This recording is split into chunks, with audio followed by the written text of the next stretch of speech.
যে সরলরেখার নতি হচ্ছে 150 ডিগ্রি, সরলরেখাটা কি দেওয়া আছে, নতি দেওয়া আছে, সরলরেখাটার নতি 150 ডিগ্রি এবং মূল বিন্দু থেকে দূরত্ব 10 একক, তার সমীকরণ নির্ণয় করতে বলেছে। এটা কীরকম হবে তাহলে? সরলরেখার নতি দেওয়া আছে 150 ডিগ্রি, সরলরেখার নতি মানে আমরা ছবিটা যদি আঁকি, এখানে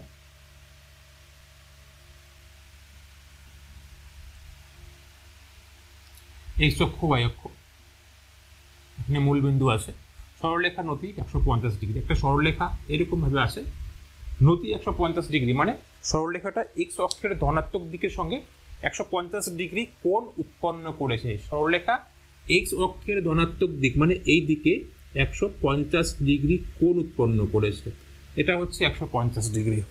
আর কি দেওয়া আছে? মূল বিন্দু থেকে দূরত্ব 10 একক। মূল বিন্দু, এই যে মূল বিন্দু, এখান থেকে সরলরেখার দূরত্ব মানে আমরা লম্ব আঁকবো, এখান থেকে সরলরেখার উপর লম্ব আঁকবো, এটা হচ্ছে আমাদের 10 একক, এইটুকু দূরত্ব 10 একক। ধরলাম এটা ও বিন্দু, আর লম্ব সরলরেখাটিকে পি বিন্দুতে ছেদ করে, তাহলে ওপি আমাদের 10 একক। তাহলে আমরা এখানে অভিলম্ব আকারে সরলরেখার সমীকরণ বের করার চেষ্টা করব। অভিলম্ব আকার, অভিলম্ব আকারে সরলরেখার সমীকরণ কি ছিল? অভিলম্ব আকারে সরলরেখার সমীকরণ ছিল, আমি এখানে নিচে রাফলি এটাকে লিখছি, x cos alpha plus y sin alpha equals to P. এখানে আলফা কি আর পি কি? পি হচ্ছে লম্ব দূরত্ব, এই অঙ্কতে পি এর মান হচ্ছে আমাদের, এটা স্মল পি লিখেছি আর এটা হচ্ছে ক্যাপিটাল পি, ঠিক আছে? এই অঙ্কটার জন্য এই পি এর মান আমাদের 10 একক। আলফার মান কত? আলফার মান এই অঙ্কটাতে দেওয়া নেই। আলফা কি ছিল? এখানে আলফা ছিল অভিলম্ব এক্স অক্ষের সাথে যে কোণ করছে এই কোণটা আলফা, কিন্তু এখানে তো এই কোণ দেওয়া নেই, এখানে এই কোণটা দেওয়া আছে। তাহলে আমাদের কি করতে হবে? আলফার মান বের করতে হবে। পি তো দেওয়াই আছে, আলফার মান যদি বের করতে পারি এই সমীকরণে বসিয়ে দেব, তাহলে আমাদের উত্তর বেরিয়ে যাবে। আলফার মান কিভাবে বের করব? খুব সহজেই আমরা আলফার মান বের করতে পারবো।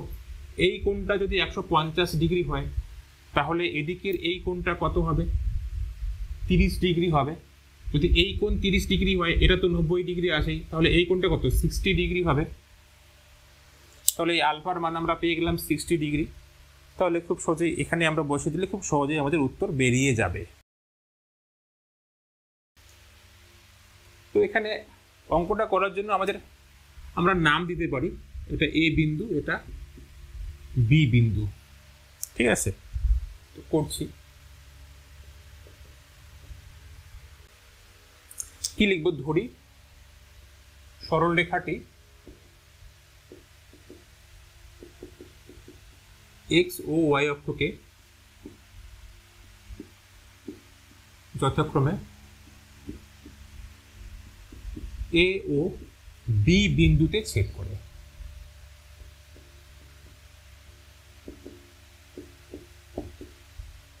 এটুকু ধরলাম। আবার আমরা ধরব লম্বটাকে আমরা ওপি ধরতে পারি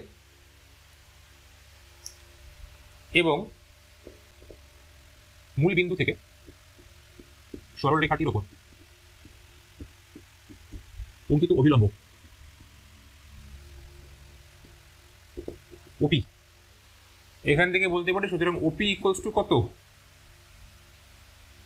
10 একক। ওপি হচ্ছে আমাদের 10 একক। এবার আমরা এই কোণটাকে বের করার চেষ্টা করবো। এখানে আমরা আলফা লিখবো না, এখানে আমরা আলফাটা লিখবো না, এই সমীকরণটাও লিখবো না, এটা বোঝার জন্য লিখেছি আমি এখানে।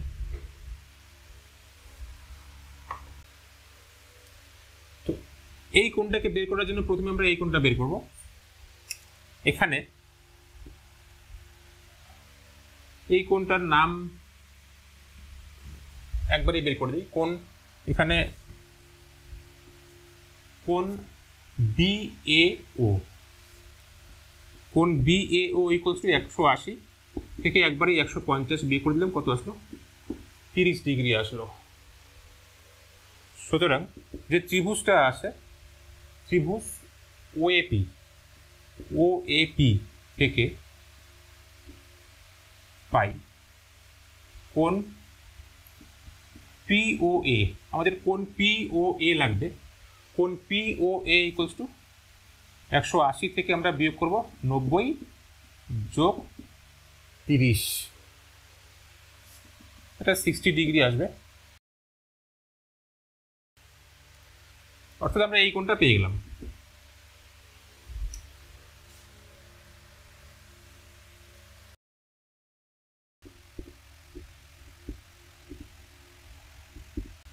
x cos 60 degree plus y sin 60 degree equals to কত, মূলবিন্দু থেকে দূরত্ব কত দেওয়া আছে, 10 দেওয়া আছে।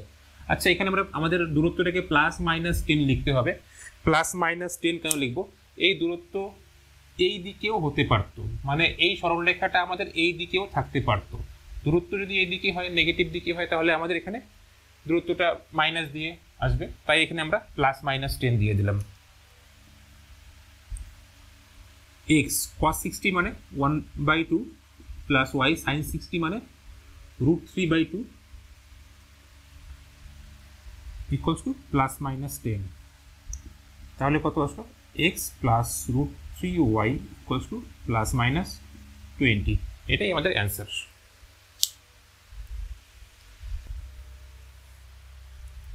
নেক্সট অঙ্ক অতি সংক্ষিপ্ত 14 নম্বর দেওয়া আছে এখানে। 4,-6 বিন্দুগামী এবং অক্ষ দুটির ওপর ছেদিতাংশের মান দুটো শর্তে উত্তর বের করতে হবে। প্রথম শর্ত হচ্ছে পরস্পর সমান ও একই চিহ্নযুক্ত, মানে ছেদিতাংশ দুটির মান হচ্ছে পরস্পর সমান এবং একই চিহ্নযুক্ত। আমরা কি করব? ছেদিতাংশ আকারে সরলরেখার সমীকরণ বের করার চেষ্টা করব। এরকম এটা ছেদিতাংশ আকারের সমীকরণ। মূল বিন্দু থেকে x অক্ষের উপর ছেদ বিন্দুর দূরত্ব, এই দূরত্ব হচ্ছে x এর অক্ষের উপর ছেদিতাংশ, আর এটা হচ্ছে y অক্ষের উপর ছেদিতাংশ। এদের মান হচ্ছে সমান। ছেদিতাংশ আকারে সরলরেখার সমীকরণ কিরকম হয়? x/a plus y/b equals to 1। তার মানে এখানে কি, এখানে x অক্ষের উপর ছেদিতাংশের দৈর্ঘ্য হচ্ছে a, তার মানে এখান থেকে এইটুকু দূরত্ব হচ্ছে আমাদের a, আর y অক্ষের উপর ছেদিতাংশের দৈর্ঘ্য কত? b। কিন্তু এই প্রশ্নতে কি বলা আছে? ছেদিতাংশের মান পরস্পর সমান, তার মানে এই মান দুটো পরস্পর সমান। এখানে যদি a বসাই তাহলে এখানেও এই বসাতে হবে। এটা হচ্ছে প্রথম ক্ষেত্রে। আর দ্বিতীয় ক্ষেত্রে কি বলা আছে? পরস্পর সমান কিন্তু বিপরীত চিহ্নযুক্ত। তার মানে এখানে যদি a বসাই, এখানে মাইনাস a বসাতে হবে। দ্বিতীয় ক্ষেত্রে সরলরেখাটা আমাদের এই দিকে আসবে, এই দিকে। তো প্রথম ক্ষেত্রটা আগে করি। 1 নম্বরের ক্ষেত্রে এখানে কি বলা আছে? ছেদিতাংশ দুটির মান পরস্পর সমান এবং একই চিহ্নযুক্ত। আমরা ধরে নেব, ধরি solution.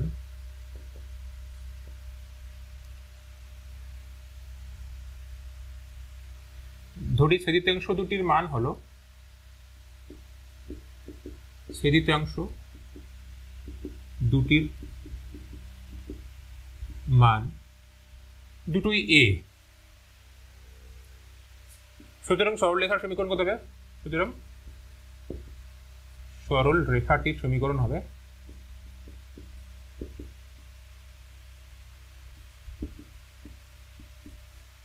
x/a plus y/a equals to 1। এই সরলরেখা 4,-6 বিন্দুগামী। আমরা x আর y এর জায়গাতে 4 আর -6 বসাবো, তাহলে আমাদের এর মান বের হয়ে যাবে, যা 4,-6 বিন্দুগামী।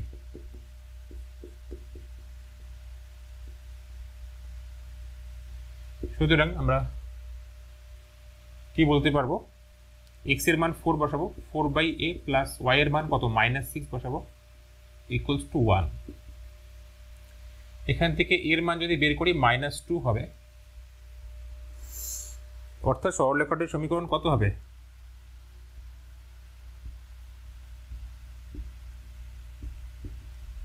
সরলরেখাটির সমীকরণ হবে, এর জায়গাতে আমরা -2 বসাবো। x by minus two plus y by minus two equals to 1।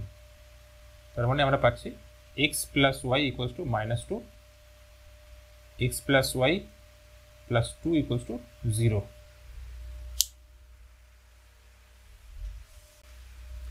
এবার আমরা দ্বিতীয় ক্ষেত্রে দেখব 2 নম্বরের ক্ষেত্রে কি বলা আছে। 2 নম্বরের ক্ষেত্রে ছেদিতাংশ দুটি পরস্পর সমান এবং বিপরীত চিহ্ন যুক্ত হবে।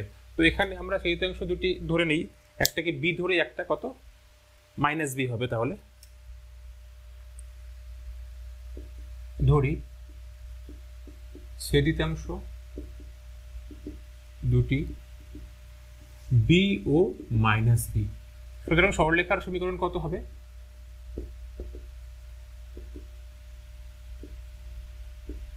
সমীকরণ হবে x by b plus y by minus b equals to 1। এই সরলরেখা 4,-6 বিন্দুগামী, যা 4,-6 বিন্দুগামী। অর্থাৎ আমরা কি করব, এই 4,-6 বিন্দু এখানে বসিয়ে দেব। 4 by b plus -6 by minus b equals to 1। তাহলে 4 by b plus 6 by b equals to 1, তার মানে বি ইকুয়ালস টু 10। সুতরাং সরলরেখাটির সমীকরণ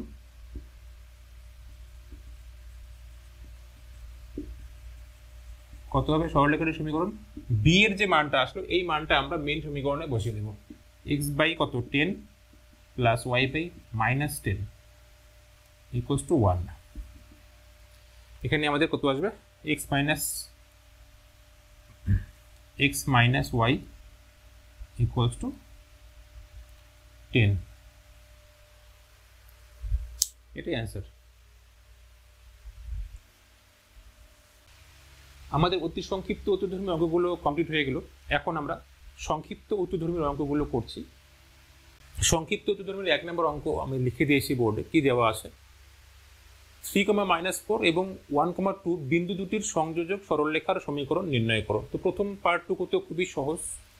এই দুটো বিন্দুর সংযোজক সরলরেখার সমীকরণ, তার মানে আমরা 2 বিন্দু আকারে সমীকরণ বের করব। সূত্রটা কি ছিল আমাদের?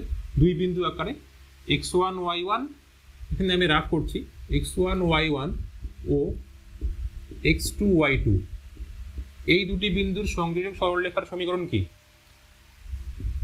y minus y1 by x minus x1 equals to y1 minus y2 by x1 minus x2। এখানে বসিয়ে দিয়ে আমরা সমীকরণটা বের করতে পারবো।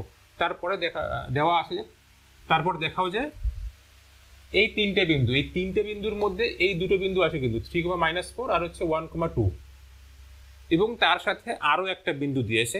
এই তিনটি বিন্দু সমরেখ দেখাতে হবে। তো কি করব সেটা পরে করছি, আগে প্রথমে যেটুকু অংশ দেওয়া আছে আমাদের এই দুটো বিন্দুর সংযোজক সরলরেখার সমীকরণ সেটা বের করি। খুব সহজ। এটা 3,-4 ও 1,2 বিন্দু দুটির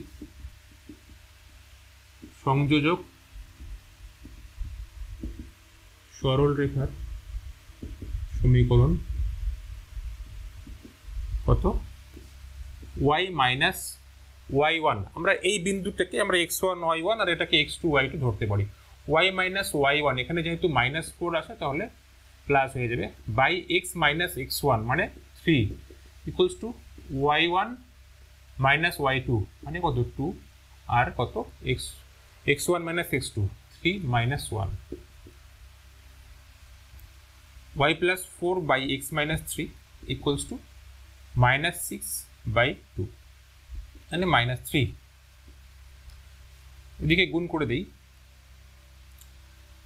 3x minus 9 equals to -y minus 4। তাহলে নিচে 1 আছে, তাহলে কত? 3x প্লাস y, 9টাকে যদি রাইট সাইডে নিয়ে যাই, 9টা রাইট সাইডে নিয়ে গেলে এটা হয়ে যাবে কত? 5। 3x plus y equals to 5। প্রথম পার্ট এখানে শেষ হয়ে গেল। এবার পরের পার্টটা আমরা করছি। পরের পার্টে কি দেওয়া আছে? এই দুটো বিন্দু 3,-4 আর 1,2 এই দুটো বিন্দু দিয়ে যে সরলরেখার সমীকরণটা আসলো, এই সরলরেখাটার উপর এই বিন্দুটাও থাকবে সেটা দেখাতে হবে। তো এটা দেখানোর জন্য আমরা কি করব, এই দুটো বিন্দু দিয়ে যে সরলরেখার সমীকরণটা পেলাম সেটাকে দেখব এই 3 নম্বর বিন্দুটাও সিদ্ধ করে। যদি এই দুটো বিন্দু দিয়ে উৎপন্ন সরলরেখার সমীকরণকে এই বিন্দুটা সিদ্ধ করে, তাহলে আমরা বলতে পারবো এই বিন্দুটাও এই সরলরেখার উপরেই অবস্থিত। এই দুটো বিন্দু দিয়ে যে সরলরেখাটা আমরা পেলাম সেই সরলরেখার উপরেই এই বিন্দুটা অবস্থিত হবে। তো আমরা এই বিন্দুটা এই সমীকরণে বসে চেক করব যে বাম পক্ষ আর ডান পক্ষ সমান হচ্ছে নাকি। কি লিখব এখন, 2, -1 বিন্দু, এটাকে 1 নাম্বার দেই, 1 নং সমীকরণের বাম পক্ষে বসিয়ে পাই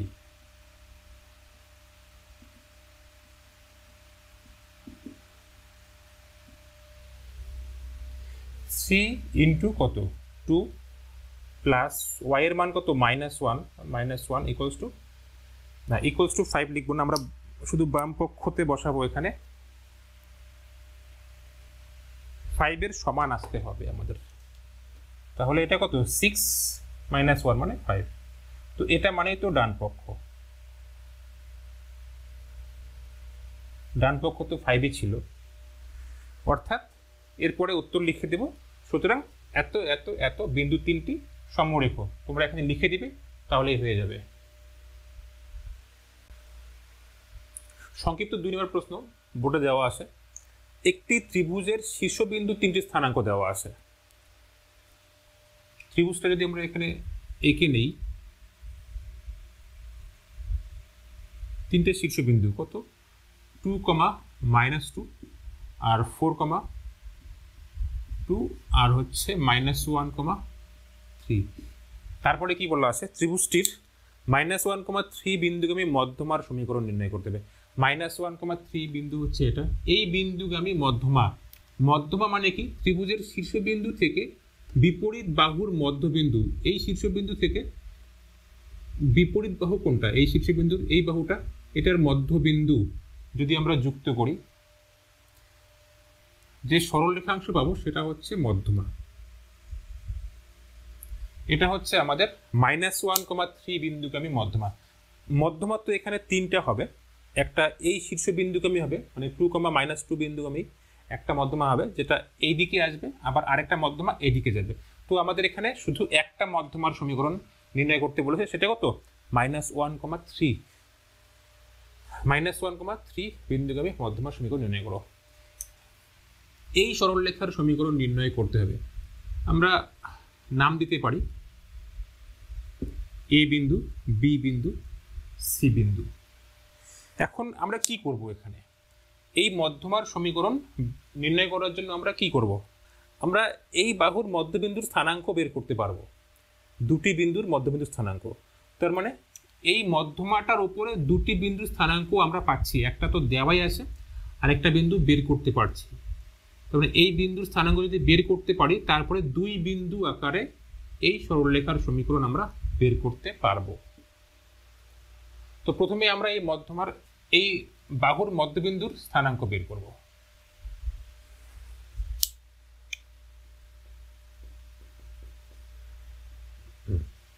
কি করব, শীর্ষবিন্দুর নামগুলো দিয়ে দিই। এটা ডি বিন্দু ধরলাম, ধরি ত্রিভুজটির শীর্ষবিন্দু 3টি হলো, ত্রিভুজটির শীর্ষ বিন্দু 3টি হলো a 2, -2, b 4, 2 এবং c -1, 3। এবার এ বি বাহুর মধ্যবিন্দু বের করতে হবে আমাদের, ডি। এখন এ বি বাহুর মধ্যবিন্দু ডি স্থানাঙ্ক কত হবে, দুটি বিন্দুর মধ্যবিন্দু স্থানাঙ্ক x1, y1 আর হচ্ছে x2, y2। এই দুটি বিন্দুর মধ্যবিন্দুর, এই দুটি বিন্দুর মধ্যবিন্দু স্থানাঙ্ক কত x1 প্লাস x2 বাই 2 আর y1 প্লাস y2 বাই 2, এটা হচ্ছে মধ্যবিন্দুর স্থানাঙ্ক সূত্র। তাহলে এখানে আমরা এটাকে x1 y1 আর এটা x2 y2 ধরতে পারি। তাহলে কি লিখব 2 plus 4 by 2 comma minus 2 plus 2 by 2 বা কত 6 বাই 2 মানে 3 কমা 0। ডি বিন্দুর স্থানাঙ্ক পেলাম কত 3 কমা 0। সুতরাং আমরা লিখব -1,3 বিন্দুগামী মধ্যমার সমীকরণ অর্থাৎ সিডি সরলরেখার সমীকরণ কত হবে। সুতরাং -1,3 বিন্দুগামী মধ্যমার সমীকরণ দুই বিন্দু আকারের সরলরেখার সমীকরণ কি ছিল, y minus y1 by x minus x1 equals to y1 minus y2 by x1 minus x2। আমরা এই দুটো বিন্দুর মধ্যে একটাকে x1 y1 ধরবো আর একটাকে x2 y2 ধরবো। আমরা এটাকে x1 y1 আর এটাকে x2 y2 ধরতে পারি। y minus y1 মানে কত 0 বাই x minus x1 মানে কত 3 equals to y1 minus y2, y2 মানে কত 3 by x1 minus x2, x1 কত 3 আর x2 কত -1, তার মানে এটা +1 হয়ে যাবে। y by x minus 3 equals to -3 by 4।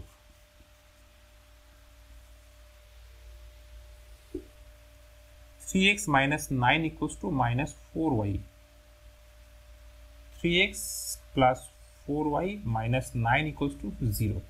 এটাই হচ্ছে -1,3 বিন্দুগামী মধ্যমার সমীকরণ মানে সিডি সরলরেখার সমীকরণ। কমপ্লিট।